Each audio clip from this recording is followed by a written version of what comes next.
Assalamualaikum warahmatullahi wabarakatuh. Kembali lagi dengan saya Vitos di channel saya sendiri. Ini adalah video saya untuk tutorial untuk saya sendiri karena mengurus ini itu waktunya cukup lama, 5 tahun baru diurus. Jadi saya butuh video ini untuk saya pakai kalau nanti tiba-tiba saya mau ngurus lagi, saya nggak lupa step by stepnya. Nah, ini saya akan bercerita bahwa saya ada paspor yang sudah habis kemarin bulan April tanggal 12 dan tanggal 11 saya perpanjang. Pertama yang saya baru tahu karena saya nggak pernah baca sebenarnya. Yang belum baru tahu itu adalah paspor itu tidak harus dibikin atau tidak harus diperpanjang, tapi paspor itu dibuat di saat di saat saya ingin melakukan perjalanan ke luar negeri. Jadi misalkan saya bulan depan April Mei akan ada perjalanan umroh atau ingin perjalanan pertama saya ini baru saya buat sekarang. Nah, estimasi yang saya hitung adalah tanggal 11 April saya membuat pengajuan untuk tiket online ya. Nah, itu apa aja yang saya lakukan? Pertama, saya install M-Pasport di aplikasi Google Play Store, kemudian saya melakukan registrasi sesuai dengan data saya. Registrasinya ada KTP dan berkas-berkas yang lain, itu kalian harus siapin. Terus kemudian setelah masuk kalian tinggal membuat atau di situ ada pemilihan, ada reguler dan percepat, paspor percepat. Nah, karena saya ingin melakukan perpanjangan ya saya secara reguler aja, wong saya nggak mau kemana-mana ya saya reguler aja. Nah, kemudian saya pilih reguler dan ikutin aja di situ. Nanti di situ akan diminta untuk milih lokasi yang ingin kalian tuju untuk perpanjang paspor. Di situ waktu diklik pastikan handphonenya juga ada GPS-nya nyala ya, aktif ya, jangan dimatiin. GPS itu diaktifin aja biar kalian dilacak sama negara. Enggak, bercanda. Biar kalian nanti langsung diarahkan ke tempat yang terdekat di handphone Anda. Nah, kebetulan saya di Yogyakarta, tepatnya di Banguntapan. Itu kantor imigrannya paling dekat ya, dekat Bandara Adi Sucipto, kurang lebih seperti itu. Setelah itu registrasi selesai, nanti di situ tinggal ada proses seperti membayar ya. Nanti tunggu aja dari aplikasi itu, tinggal klik aja.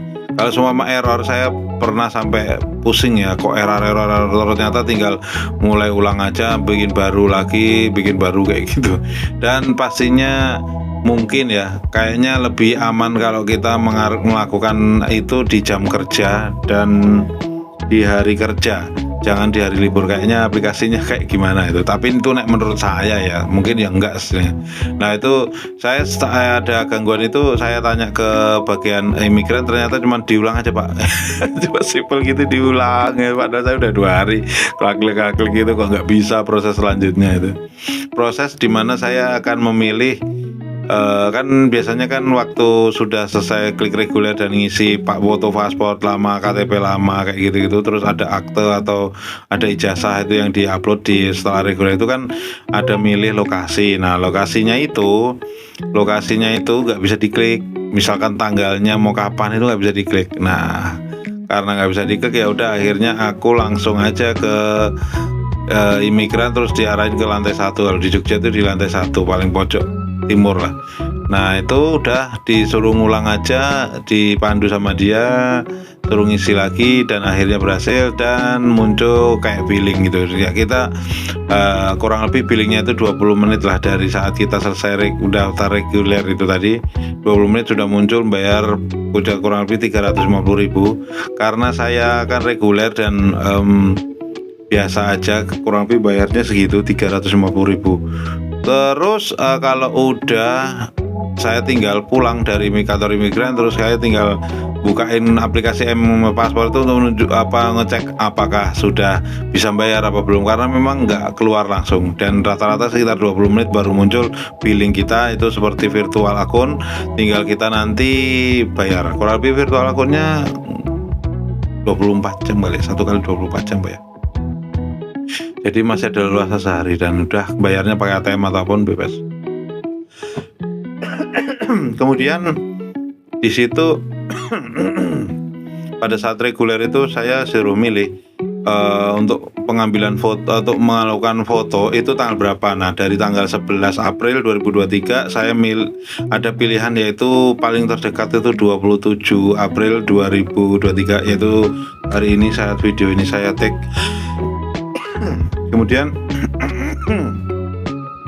kemudian tanggal 27 akhirnya saya datang. Kalau bisa teman-teman semuanya jam 8 kurang lah sudah. Nah, yang nggak dikasih tahu pada saat saya tanya itu adalah ternyata harus fotokopi itu paspor, KTP difotokopi, terus bawa paspor asli sama KTP asli udah. Kemudian di situ ada surat pernyataan dan kalian bawa materi dari rumah 10.000 sama bawa pulpen hitam. Karena belum tentu di tempat imigran itu ada pulpennya, mungkin juga pulpennya ada tapi dipakai orang lain dan kalian harus nunggu. Daripada kalian nunggu, mending bawa dari rumah pulpennya aja. Jadi semua berkas materai itu juga kalian harus bawa. Nah, kurang lebih seperti itu. Dari situ nanti ada surat pernyataan. Jadi kalau sudah, kalian tinggal masuk ke imigran dan nanti nunjukin paspor, KTP, terus nanti minta ada di saat nanti kalian dapatin amplop gitu, map, terus di dalam ada surat pernyataan yang mana kalian harus isi sebenarnya nama kalian, terus tujuannya mau kemana, terus dikasih materi, terus kalian tanda tangan. Udah itu aja. Kalau udah selesai, kalian nunggu pengecekan pemberkasan. Terus ini tadi saya ada pertanyaan nih, masnya kerja di mana? Itu ditanya, saya bilang ya kerja di namanya ini PT THG Berkajaya. Ada nggak surat pernyataan, surat keterangan kerja atau ID card? Nah, itu akhirnya saya nggak bisa mengeluarkan surat pernyataan kalau saya surat keterangan saya kerja. Tapi kayak saya, karena saya selalu pakai bawa simpan untuk ID card, jadinya ID cardnya yang dipakai sama dia untuk di print atau di fotokopi sama dia. Jadi buat teman-teman semuanya, kalau teman-teman semuanya itu karyawan atau mungkin dia karyawan ya, itu saran saya bawa itulah. Tapi kalau enggak, mungkin saya juga kurang tahu. Kalau semua owner atau gitu butuh ya. Tapi kalau seumpama kalian memang niatnya mau umroh, kan ada surat dari agensi ya, itu kayaknya yang perlu kalian bawa. Tapi kalau saya nggak mau, belum ada niat untuk perjalanan, hanya ingin perpanjang aja, jadi saya menggunakan ID card. Dia nanya saya menggunakan ID card atau surat keterangan bekerja apa enggak ya saya. Nah, setelah itu saya tinggal nunggu di bagian antrian untuk foto ya, karena nggak terlalu lama. Saya datang jam 8, selesai jam 8.30. Kemudian selang berapa menit saya udah masuk di bagian pemotretan.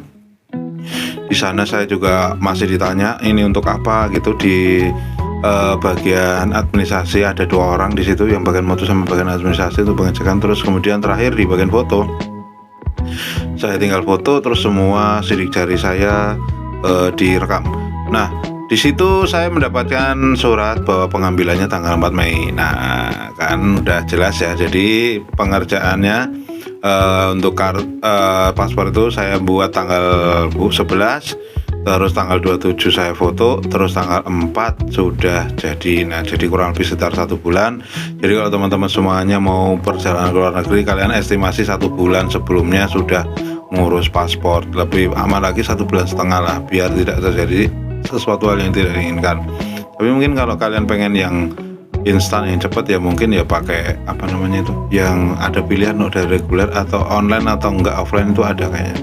Terus ada percepatan, itu saya juga kurang tahu itu percepatan itu apa. Baik teman-teman, ini adalah catatan saya. Mudah-mudahan ini bisa saya pakai untuk saya sendiri, karena kadang kalau 5 tahun kan juga cukup lama ya, biar saya punya catatan sendiri buat perpanjang paspor. Saya Pitos, terima kasih. Assalamualaikum warahmatullahi wabarakatuh.